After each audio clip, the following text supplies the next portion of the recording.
Hoje mais uma live. Guilherme Davoli fala sobre Educando para a Não Violência. É hoje às 8 da noite, ao vivo, aqui na página do Projeto Temas.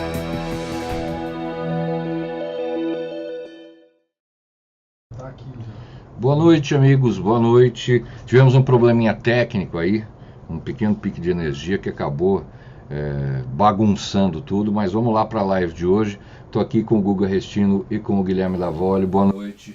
Boa noite, boa noite. Boa noite. Gente, problemas técnicos acontecem, acabou nos atrasando, mas agora vamos retomar a nossa conversa. A gente já falou um pouquinho, alguns minutos atrás, sobre o que é o Projeto Temas, eu não vou me alongar, depois a gente coloca alguns detalhes.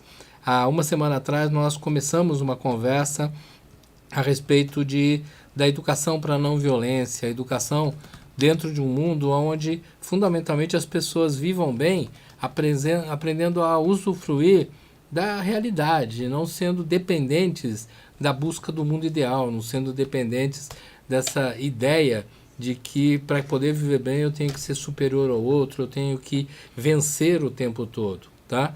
Hoje nós vamos dar continuidade a essas questões, nós vamos dar uma continuidade a alguns pontos que a gente ressaltou na semana passada, e a gente gostaria muito que você fosse aí nos enviando algumas ideias, nos enviando alguns questionamentos. Eu gostaria de partir dos pontos que a gente iniciou na primeira live, né?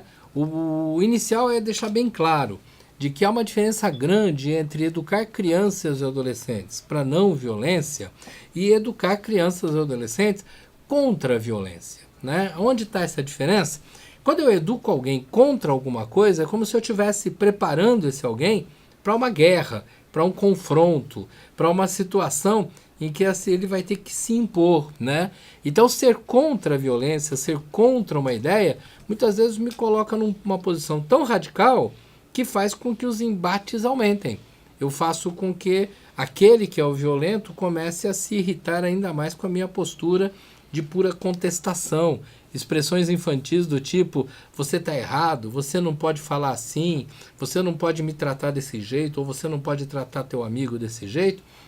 Elas parecem ser expressões pacíficas, mas infelizmente elas podem estar alimentando o outro e a partir daí gerando uma série de conflitos. Educar para a não violência é educar para esse diálogo mais leve, em que primeiro você amortece o impacto daquilo que vem do outro e principalmente eu, professor, eu, pai, eu, mãe, né? Eu vou orientando esse meu jovem, criança ou adolescente a que ele consiga conversar com as outras pessoas dentro da língua que o outro compreende, dentro do tempo que o outro compreende, não permitindo ou se controlando muito para que as suas ideias não sejam simplesmente colocadas de maneira arrogante, tipo, eu sei o que eu estou fazendo, eu sou poderoso. Não, eu me posiciono com calma, me posiciono com serenidade, me posiciono sem pressa, selecionando de uma forma mais cuidadosa as palavras usadas. Então, educar alguém para não violência é educar alguém para saber dialogar a respeito das dificuldades, tá?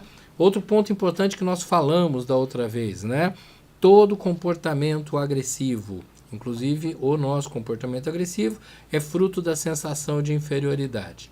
Em outras palavras, se alguém está agredindo, alguém está incomodando, alguém está culpando alguém, é porque esse alguém está se sentindo inferior.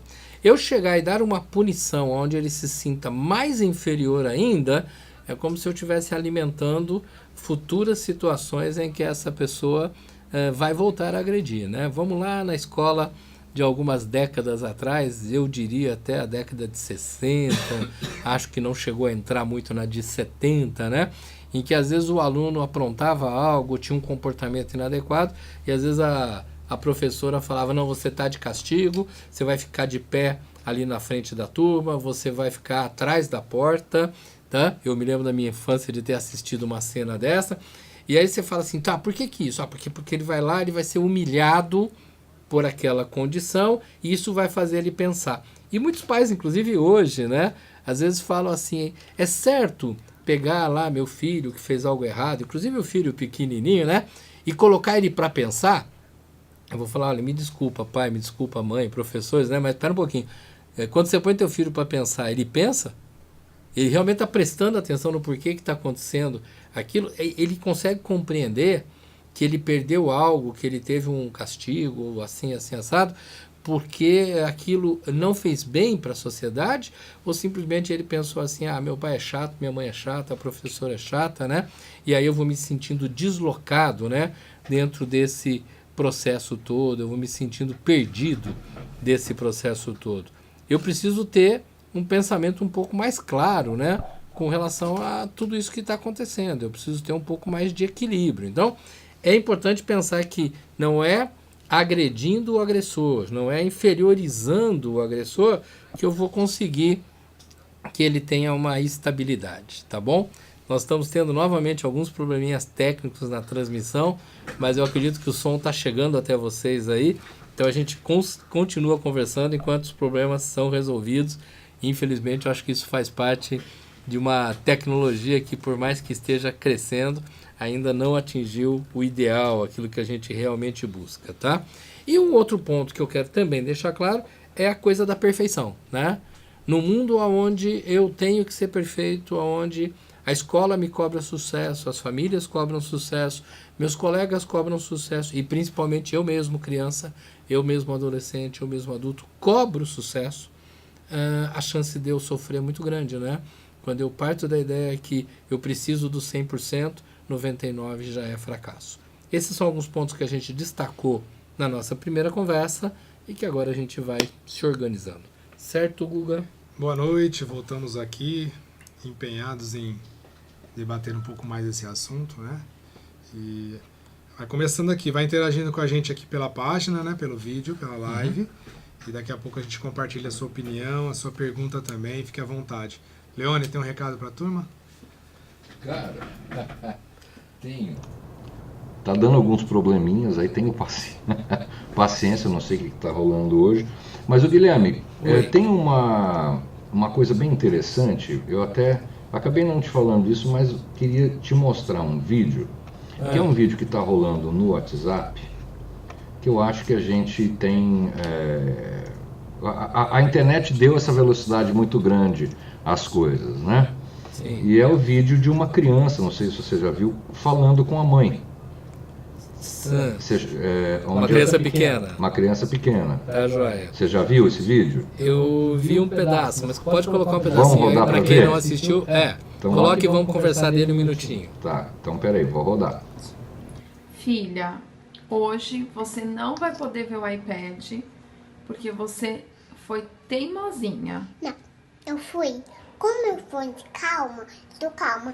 Como você foi teimosa, você foi ociosa e não deixei você dirigir. Agora, como eu tô teimosa, você O dedinho. Agora você não vem nem espinheta. Como você é dedinha, você é muito teimosa. Agora você é pequena.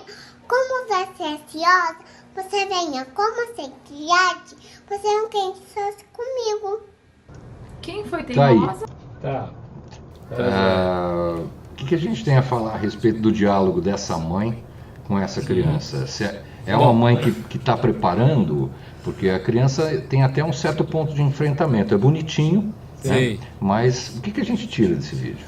Não, é muito interessante porque hoje mesmo eu ouvi comentário de pessoas criticando o que a mãe está fazendo, a mãe estaria valorizando essa postura autoritária da menina e tudo mais. Eu acho que é muito perigoso quando a gente faz uma análise de um vídeo ou de um texto pequeno, né, e que não mostra qual o contexto todo. Quer dizer, nós não conhecemos essa família, a gente sabe que esse vídeo viralizou num monte de lugares, tá? Mas a gente não conhece a família, a gente não conhece a história. O que me parece claro daquilo que a gente assiste aí? Essa menina, ela é bastante envolvida com adultos, o que tem acontecido muito com muita criança pequena.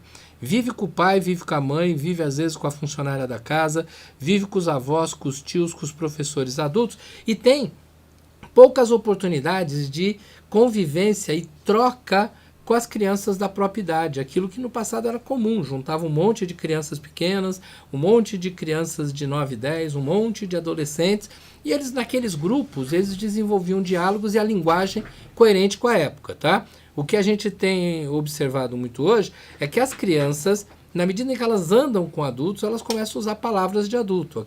Essa menininha, por exemplo, ela utiliza bastante a palavra eu fico ansiosa, a expressão, né? Eu fico ansiosa, você não pode apontar o dedo, quem aponta o dedo? Essas expressões não são infantis, são adultas.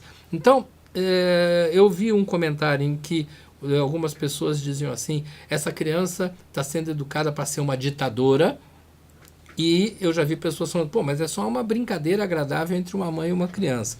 Eu acredito que essas duas colocações, elas devem ser colocadas dentro de um caldeirão, né? Onde a gente para pensar um pouquinho, opa, essa criança tem um diálogo com a mãe parece que conhece bem a criança, por isso a mãe está ali cutucando a criança, tá? Quer dizer, ela está gravando, preocupada muito mais em que nós venhamos a assistir do outro lado e percebeu a forma dessa relação. Eu não posso afirmar que essa educação leva à violência, até porque, olha que bacana, né? Essa menina está conversando, ela ainda está trabalhando as ideias. Talvez no vídeo, nesse pequeno pedacinho, que se não me engano não chega a 2 minutos, fique a sensação de uma agressividade. Mas eu não vi em nenhum momento essa menina sentindo a necessidade de agredir. Eu vi inclusive ela querendo justificar. Isso pode ser um ponto positivo. Para poder falar do texto, teria que esticar um pouquinho mais. O porquê que eu coloquei isso daí? Justamente você abordou um ponto bem legal, que é a reação que existe hoje da sociedade em relação a essas manifestações, né?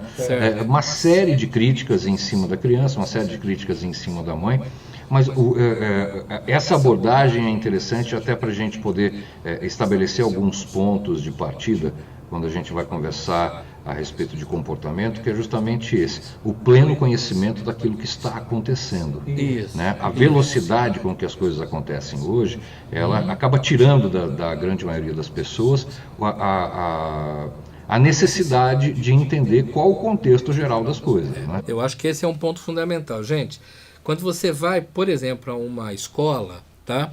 Você tem que observar vários detalhes. Um deles, qual é a proposta filosófica e pedagógica dessa escola? Qual é a proposta de interação social que essa escola tem para aquele grupo de alunos e tudo mais? Como é que cada uma daquelas famílias está compreendendo ou não o processo? Como é que sai o diálogo?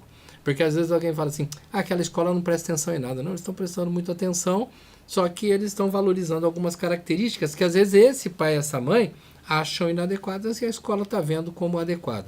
Esse diálogo é fundamental. Agora, ouçam, a questão da violência de alguém, como eu falei um pouquinho antes do vídeo, está ligada à minha sensação de inferioridade. O que a gente assistiu nesse vídeo, principalmente quando ele começa, é a menina sendo levada a ter que explicar algo que aconteceu e ela quer se defender, tá?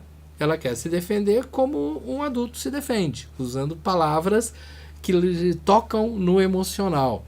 Me parece que isso é um bom conhecimento, só que talvez esteja, mas presta atenção, estou falando talvez muito entre aspas, porque não conheço a criança, não conheço a família.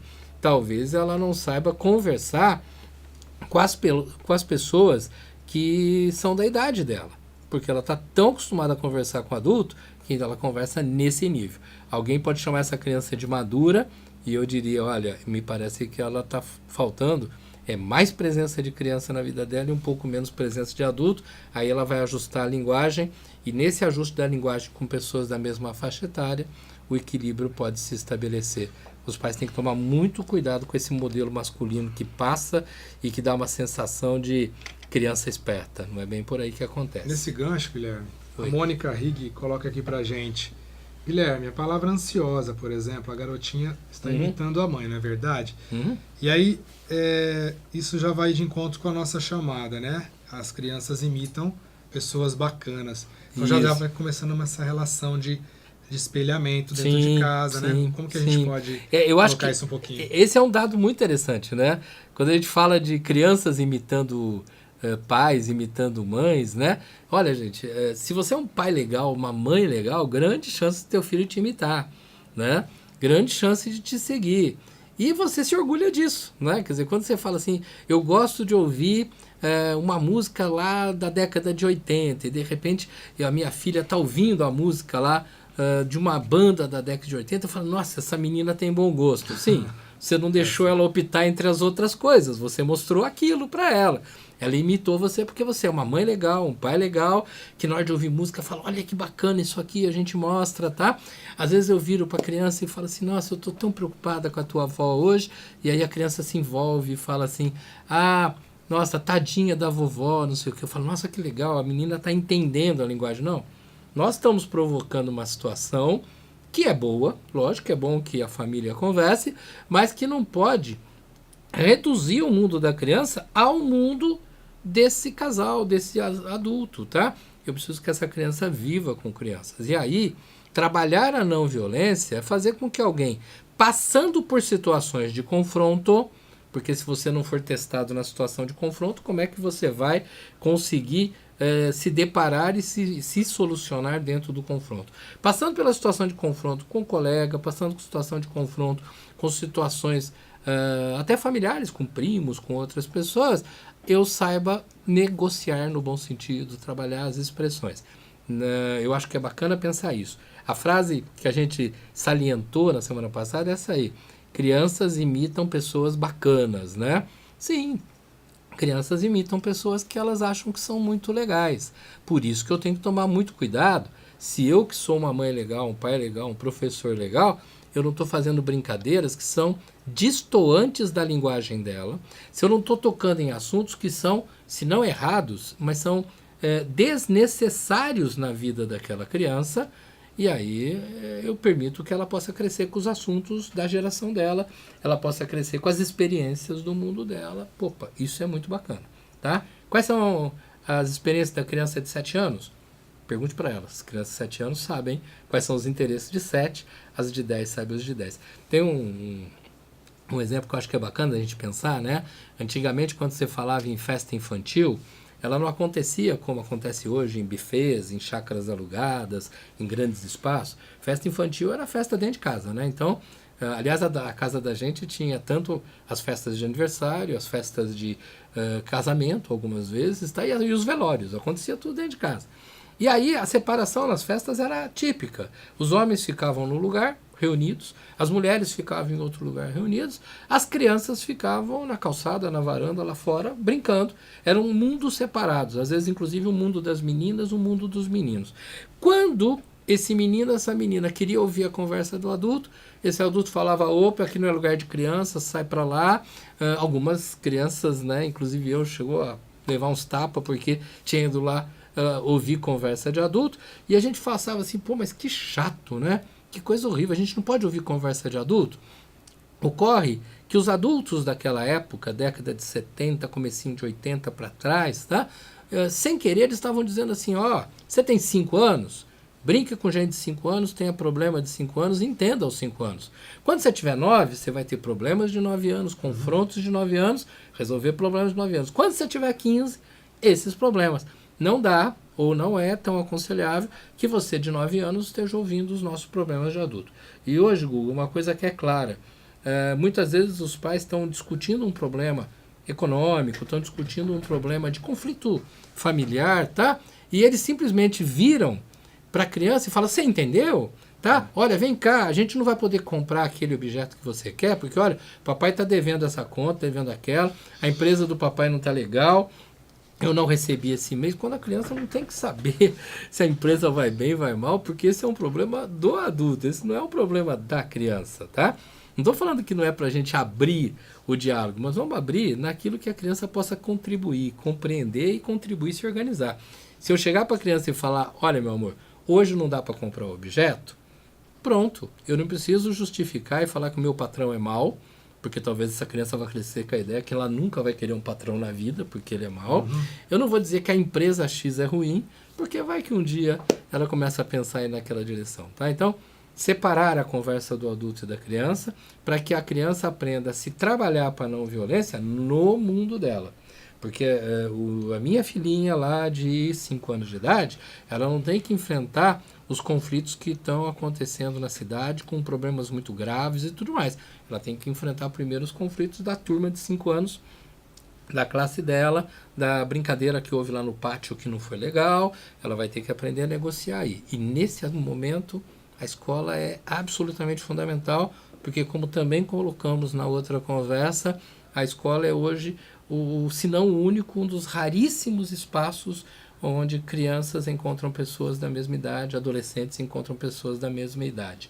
Os clubes estão fechando, os locais estão ficando isolados, as famílias estão ficando solitárias, os condomínios estão ficando vazios porque as pessoas estão ficando absurdamente dentro de suas casas e seus quartos. A gente pode afirmar, por exemplo, a Fernanda coloca aqui, Fernanda Beloube, que ela percebe as crianças mais agressivas. Isso é um resultado da sociedade mais violenta ou inicialmente dentro da casa dela, no convívio dela e também da escola.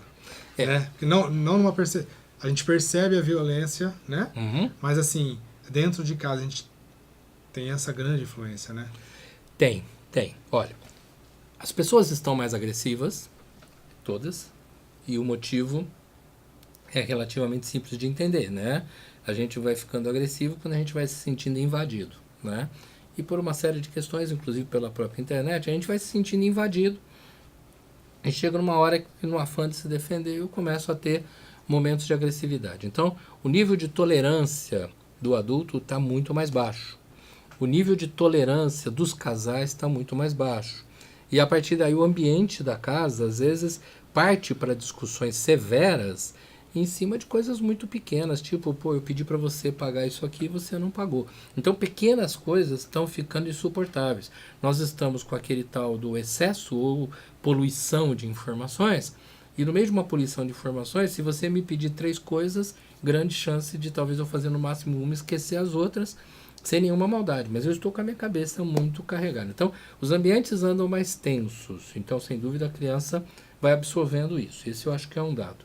Mas eu acho que o fato que mais pega é justamente o não haver a contrapartida. Porque até você ter uma família que tem uma briga aqui, uma discussão ali, um momento mais tenso, mas que na hora em que as coisas estão bem, ela se reequilibra, em que os pais conseguem dialogar bem, curtir junto, valorizar um momento bacana, valorizar com a criança aquela coisa, pô, na escola não tá legal tal coisa, vai lá e conversa com aquele amigo, tentar mostrar que o lado positivo continua existindo. Eu acho que isso está faltando. Então, muito mais do que estar havendo violência dentro das casas, dentro do dia a dia, está faltando muito a presença desse prazer do diálogo, o reconhecimento do que é positivo.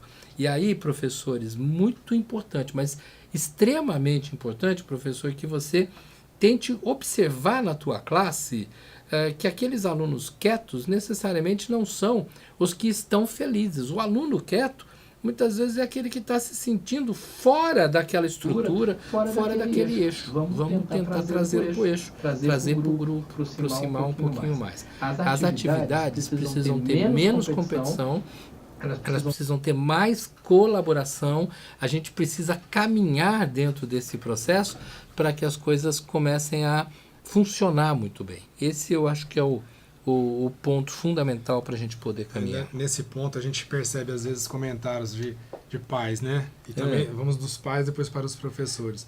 Ah, depois que foi para a escola ficou agressivo, ficou respondão. E na escola o professor, às vezes, entre eles, isso é normal, vocês sabem, poxa, o aluno tal, o aluno A, B, C, está mais agressivo. Então isso tem que ter uma conciliação também, né? Sim. Essa percepção, o papel do professor também, também é imitado, né, diariamente. O professor é imitado, os pais são imitados, as pessoas bacanas, como eu falei, são imitadas. E ó, tem um detalhe interessante, né? Alguns professores vão lembrar disso, né? Muitas vezes a mãe fala, para casal separado, né? Eu vou falar o lado da mãe, mas o pai às vezes fala também a mesma coisa. Ah, mas fim de semana que meu filho passa na casa do pai, aí ele volta agressivo. Porque lá eles dão tudo, aqui eu estabeleço regras, lá não estabelece regras. Ah, final de semana que foi viajar para casa da avó tal, aí voltou com um monte de problema, com um monte de dificuldade. Então, a gente tem uma série de interpretações, mas perceba, né, o adulto é especialista em pôr a culpa em alguém. E às vezes, sem querer, os pais estão culpando, ou por querer, culpando os professores culpando o pai, a mãe culpando o pai e o pai culpando a mãe, a gente culpando a tia ou a avó, quando no fundo o que eu preciso é que essa criança esteja aprendendo a viver com essas diferenças e se organizando nessas diferenças. Organizar na diferença, respirar nessa diferença. Quando a gente fala em jogos colaborativos, não pense que eu estou falando de aula de educação física exclusivamente, de maneira alguma. Jogos colaborativos, atividades em que eu faço algo para auxiliar o outro a atingir a meta dele, o objetivo. Vamos trazer isso para uma situação de casa? Por exemplo, às vezes o pai chega e fala, filho, eu vou no supermercado, vamos comigo? Ele fala, não, eu vou ficar aqui. Ah, tá bom, tá vendo? Meu filho não quer sair comigo para ir no supermercado. Ô filho, vem me ajudar aqui que a gente está fazendo uma comida legal, não sei o quê. Ah, pai, faz aí, depois eu vou, não sei o quê. Ah, meu filho só quer saber de ficar no quarto, meu filho só quer saber de fazer tal atividade, nunca quer estar comigo. E aí chega uma hora esse pai, essa mãe para de convidar. Vamos mudar? Aí se esse pai, essa mãe fala assim, filha ou filho, olha, eu vou no supermercado, eu preciso muito que você vá comigo. Eu preciso que você vá comigo, que eu estou precisando de uma ajuda, eu preciso de uma colaboração. Senão eu não vou conseguir comprar as coisas que eu quero. Ó, eu estou a fim de buscar algumas coisas, mas tem aquele doce que você gosta, tem aquela coisa que você gosta. Vamos comigo porque você vai poder escolher, tá? Eu estou fazendo comida, tá atrasado. Vem aqui, me ajuda a cortar essa coisa, ou ajuda a guardar isso daqui. Então, quando eu mostro para o meu filho, para minha filha, professor na sala de aula, que eu preciso de ajuda, essa pessoa fala, caramba, eu sou importante, então eu posso ajudar a fazer, ajudar a resolver, né? Uma coisa é você falar para o teu filho adolescente, ó, limpa esse quarto aí. Outra coisa é a gente estar arrumando alguma coisa e falar, filho, me ajuda aqui só um minutinho nesse negócio, ó. Pô, legal, obrigado. Ó, o que você acha de colocar essa mesa um pouquinho para lá? Quer dizer, ele colabora com ideias, ele pode colaborar fazendo uma forcinha física, né? Na escola, eu lembro, alguns anos atrás, que às vezes falava assim, pá, aquele aluno que dá trabalho, o que a gente faz? Ah, coloca o aluno que dá trabalho para ajudar o professor, porque aí ele começa a se sentir importante. Tem lógica? Tem, mas espera um pouquinho. Às vezes eu pego o que dá trabalho e trago para ajudar o professor, e o que está quietinho, e que está com um monte de problema, está se sentindo inferiorizado, deslocado, está quietinho. Ah, não, esse eu não vou chamar para ajudar o professor, porque ele não dá trabalho. Não é porque ele dá trabalho que eu vou chamar. Eu tenho que fazer com que ele se sinta útil, colaborador, ele troca experiências, né? E na colaboração a coisa pega. A comparação que eu vou fazer agora é um pouco tensa, talvez, né? Mas há pouco tempo atrás eu assisti um filme, curta-metragem, não estou lembrando o nome no momento, mas vou tentar, em que, de repente, no meio de uma favela, mas numa situação de tensão, de gangues mesmo, tá ok? Às vezes o que o bandido fazia era virar para a molecada e falar, ó, faz um favor, cara. Não exatamente com a expressão faz um favor, uma expressão um pouco mais pesada. Vai buscar umas balas para mim assim, assim, assim. Ó, avisa fulano de tal, tá? Você vai falar, pô, mas o cara tá usando a criança como bandido, treinamento de bandido. Mas, cara, ele tá dando para essa criança a sensação de, cara, você é importante. Dentro da nossa comunidade, dentro da nossa guerra, cara, você é importante, você passou um recado, você fez isso, fez aquilo. Daí você fala, pô, que louco, né? Essas crianças se envolvem com o tráfico, com a bandidagem, não sei o que, desde cedo, mas eles são valorizados, né? E nós aqui na nossa sociedade, a gente fala, o cara não tem nada para fazer, pô, por que não trabalho para ele? Ah, mas qualquer coisa é exploração de menores. Não estou falando do trabalho formal, trabalhos da coisa do dia a dia, né? Então, quando eu dou para esse jovem essa sensação de, cara, você é muito legal, você é significativo, você é importante para mim, meu aluno, você pode ajudar muita gente aqui dentro, mas não precisa ser espontâneo não, porque ele não teve experiência. A maioria das famílias hoje não consegue trabalhar com a ideia de que solicitando algo para o filho faz bem para o filho. Sempre parte da ideia, meu pai era mandão, eu não quero ser mandão. E não é por aí. Quando eu estou solicitando e dando feedback, quer dizer, o elogio adequado, essa pessoa se sente confortável com essa relação, minimiza conflitos. Qual que é o papel da competitividade nesse trabalho da educação para a não violência, Guilherme? Como é que está sendo trabalhado hoje essa linha de competitividade entre as crianças e jovens, né? De desafios nas brincadeiras, desafios no aprendizado mesmo, e sempre um ar de competitividade. Qual que é a consequência disso, né, nesse nosso papo? Tá. Olha, o que fica bem claro, né? O discurso, ele é o da não competição, mas as atividades são competitivas, né? As escolas, inclusive muitas que dizem que não querem trabalhar com avaliações rígidas e tudo mais, mas a nota está lá, as avaliações continuam acontecendo, o que vai bem ele é super elogiado em público, aquele que não foi tão bem ele pode até não ser criticado, mas ele é deixado um pouquinho de lado. A própria criança, por todo um sistema educacional que passa também pela família, quando ela percebe que ela tira 7, os outros tiraram 9, ela mesma já se avalia inferior, tá? Então, não tem como simplesmente a gente virar hoje, em 2018, e falar, não, vamos acabar com a competição. Não, não é assim. O que eu preciso é minimizar o impacto dos fracassos, mas também minimizar a supervalorização das vitórias, sabe? Não é aquela expressão antiga de pai, ó, tirou 10 e não fez nada mais que obrigação, não é isso não. Mas tipo assim, pô filho, legal, você tirou 10, mas eu não preciso sair para todos os cantos, lá na reunião da família, que eu sei que meu sobrinho às vezes não está indo tão bem na escola, e falar, não, porque meu filho não me dá dor de cabeça, meu filho nunca traz problema para casa, a escola só elogia, ele só tira nota alta.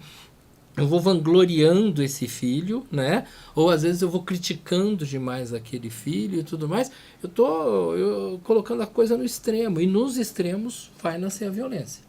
Então, assim, pombo, pera um pouquinho. Pô, você tirou uma nota legal, cara, eu gosto muito disso, tô confiante, hein? Vamos de novo, vamos tentar outra vez. Beleza, acabou o assunto, vamos para outra coisa, tá? Opa, não tirou tanto, tirou 7,5, filho, mas tá legal, cara, 7,5 é uma nota que tá bacana. Vamos levar essa coisa caminhando. Ah, mas na classe teve gente que tirou mais, mas filho, é assim mesmo. Eu também, quando era estudante, tinha nota mais alta, nota mais baixa, a gente não vai vencer todas as vezes, tá? Então eu vou trabalhando com esses dois lados em que a grande vitória e a grande derrota, elas vão se transformar simplesmente em o prazer de ter conseguido e o prazer de ainda ter um espaço para continuar tentando. Aí nós temos negociações. E esses alunos, em situações de troca de ideias, trocas de experiências, de convivência, aí eles vão se ajustando para futuras situações onde os conflitos virão, né? Hoje, alunos assustam tremendamente em 3 degraus bem definidos, né? Na passagem do 5º para o 6º ano, em que na maioria das escolas ele vem ali com 1, 2, 3 professores, às vezes 4, e pula para 9, 10, 11, 12, com estilos, modelos diferentes, material às vezes bastante diferente. Aí chega lá no final do 9º ano, vai pular para o ensino médio, alguns muitas vezes trocando de escola, em um baita degrau novamente, outra forma de avaliação, e aí ele vai pela dificuldade até que ele chega na faculdade, algumas vezes dificílima de entrar, mas a hora que ele chega lá, ele encontra até alguns professores que falam assim, não, vai do seu jeito, no teu ritmo, ó, vai ter uma avaliação daqui a 15 dias, vai cair isso, mas ele não dá aula. E o aluno fala, nossa, aqui eu tenho liberdade, só que ele não sabe o que fazer com a liberdade, porque ele cresceu ali em cima da regra, né? Aí ele se assusta, ele não sabe trabalhar com o espaço. Aprender a trabalhar com a liberdade é aprender a ganhar, aprender a perder, conviver, desenvolver essas trocas, e aí eu consigo ter uma vida melhor. Quando eu levo o meu aluno a perceber que ele não tem que derrotar o inimigo e nem provar que é forte diante do inimigo, de cara ele já não tem inimigo. Ele simplesmente tem alguém que pensa diferente, ou que nesse assunto momentâneo, as ideias estão discordando. Vamos achar ajustes para que isso aconteça. Acho que esses são alguns pontos interessantes e que a gente precisa estar trabalhando com calma. Jogos não competitivos. Como é que você faz para pensá-los? Porque a própria palavra jogo parece que já é competição. Não, é eu criar situações em que o vencedor apoia o que perdeu, em que o perdedor consiga compreender que aquela atividade ele não conseguiu, porque ele tem algumas habilidades que ele pode desenvolver, inclusive sentar do lado do que ganhou e conversar com ele um pouco. Só que isso é um clima, gente. Eu tenho que ter um clima na escola, um clima na família, em que a gente senta e estica a conversa, né? A gente, usando uma expressão bem mineira, né? A gente vai proseando, né? Prosear é você ter uma conversa que não tem tempo. Ela vai acontecendo, vai caminhando conforme a necessidade. Isso é muito bacana, extremamente possível. Hoje a gente ainda encontra com uma facilidade assim gigante, né? Professores que estão preocupados que o aluno decore coisas e vão dar uma nota para o aluno porque ele decorou, quando a gente está cansado de saber que não é para decorar nada, é para compreender o processo. Nas relações humanas é igual. Eu não tenho que decorar, você brigou com um amigo, pede desculpa. Isso é decorado. Se fulano de tal pediu desculpa, então você fala, não, obrigado, tudo bem, pediu desculpa. Não, Frases decoradas, não é isso não. É simplesmente o prazer de estar junto. Criar o prazer de estar junto. E quanto mais a gente consegue fazer isso com as crianças menores, melhores resultados no futuro, como a gente chegou a destacar, eu vou conseguir mudar essa sociedade sim, se eu for quebrando essas raízes e mexendo com os menores para que eles cresçam com uma outra visão de mundo. Não essa visão de tanta necessidade de sucesso sobre a outra pessoa. Tá? Muito bom, algumas interações aqui da Sonali Madureira. Obrigado, Sonali, tá aqui com a gente de novo, né? Estava na quarta-feira. A Marilze Rocha, a Daniela Rigo, né? Todos concordando com as interações, né? Com a Marilise fala assim, falta o equilíbrio, né? Então, Sim. procurar o equilíbrio. Dentro dessa colocação de equilíbrio, Guilherme, às vezes a gente vê pais e também professores que se colocam na idade da sala ou na idade do filho, né? Sim. E muitos criticam, né? Tá infantilizando. É. E às vezes a criança é uma criança, é infantil. Sim. Então, é importante para o profissional se colocar também vamos dizer, na faixa etária da sua turma. Para falar a língua da Para criança. falar com eles, né? Uhum. Falar de forma positiva, entusiasta, né? Como criança, Sim. a gente vê isso às vezes em desenho e não cabe dentro de casa. E aquilo prende a criança, ela gosta. Ele precisa ser sempre um adulto?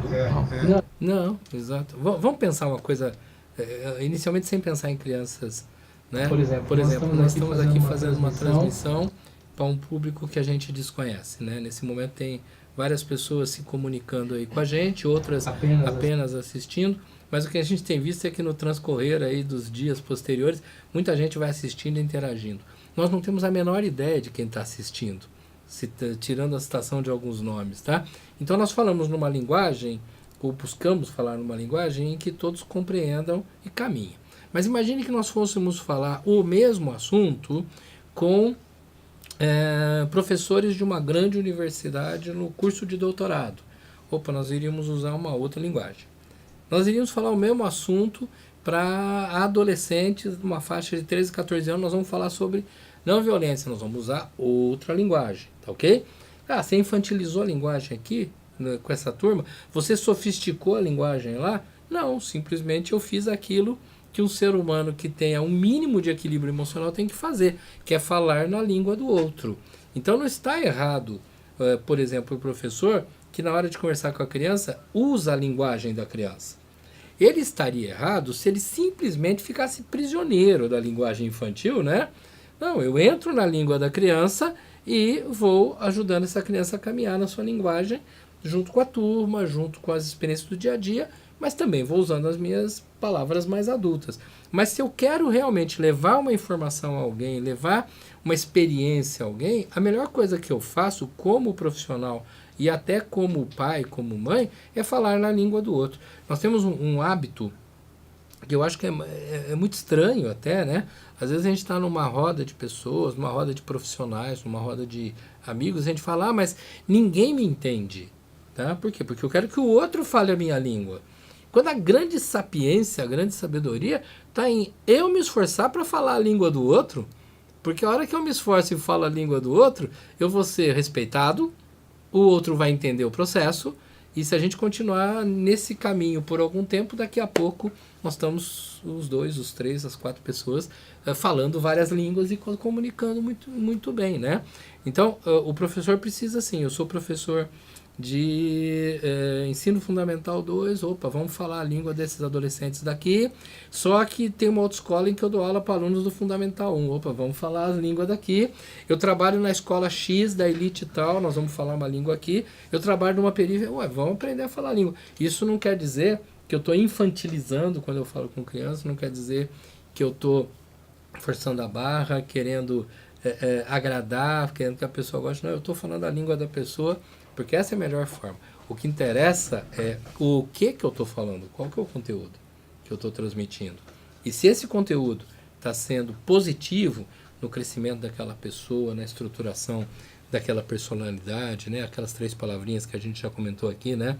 Eu preciso de conhecimento, network e resiliência, quer dizer, eu preciso estar aprendendo coisas, eu preciso estar aprendendo a conversar com pessoas, eu preciso estar aprendendo a superar fracassos. Essas 3 questões acabam sendo fundamentais. Muito Tá? bom, muito bom.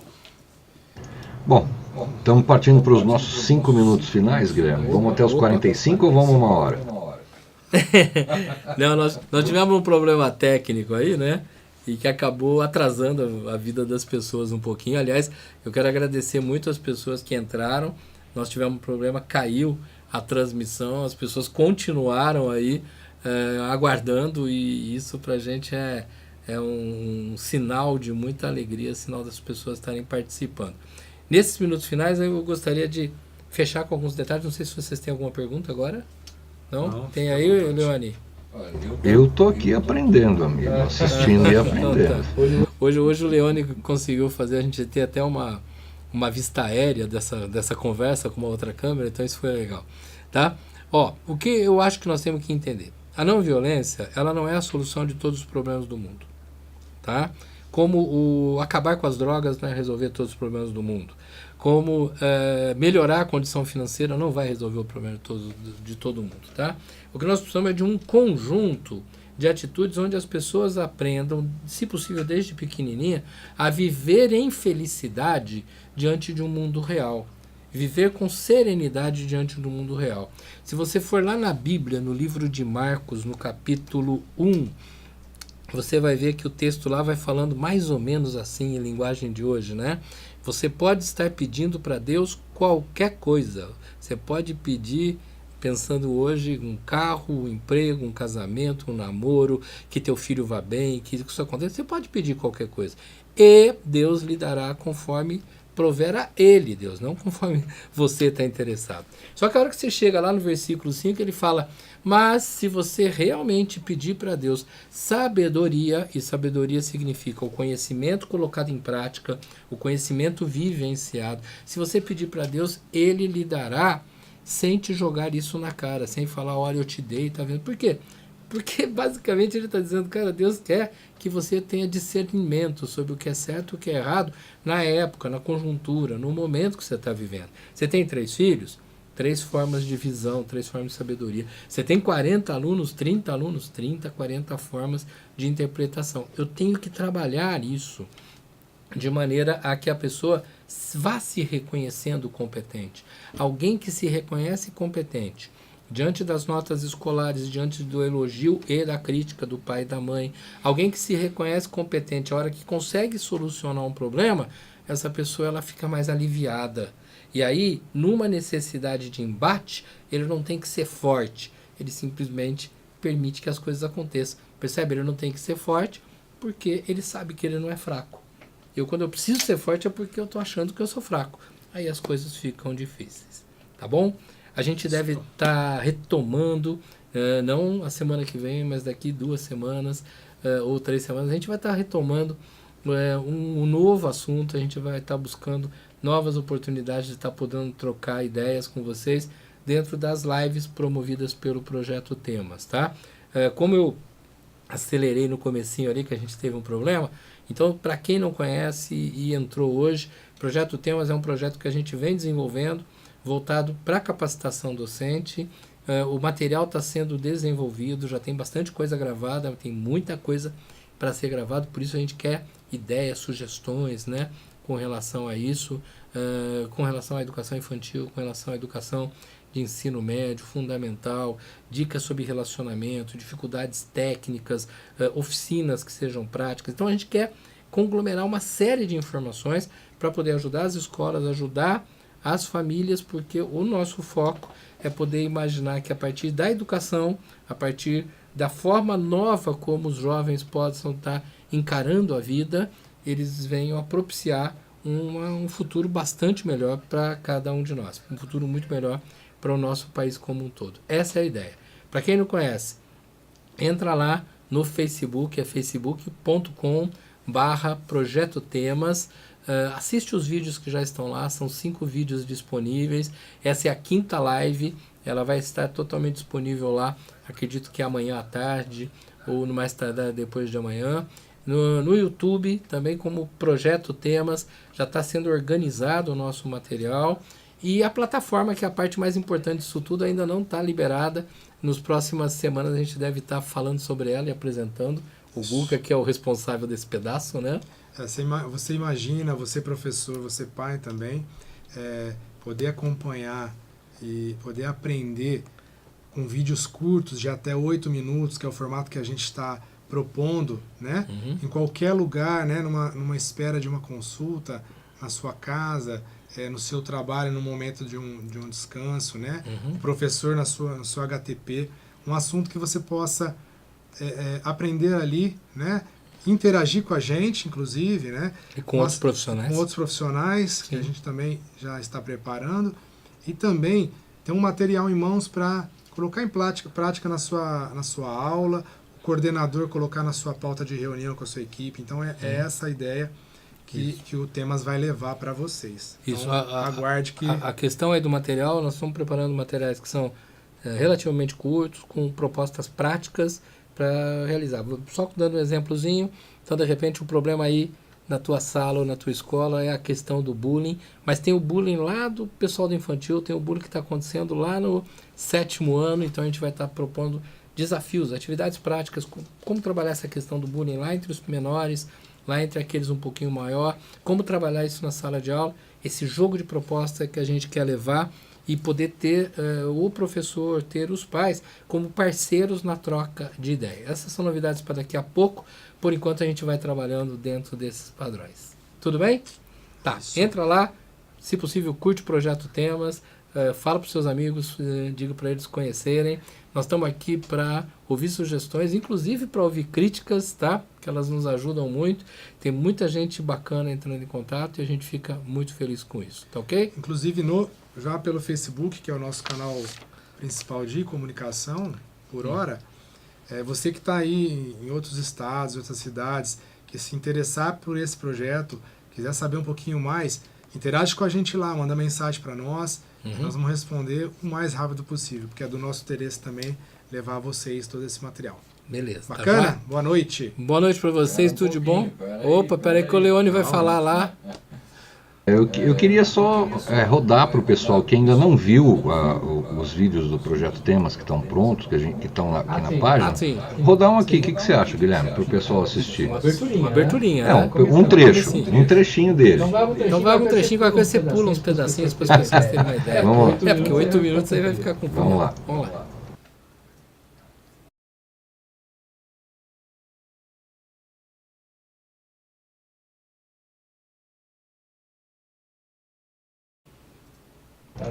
Não foi.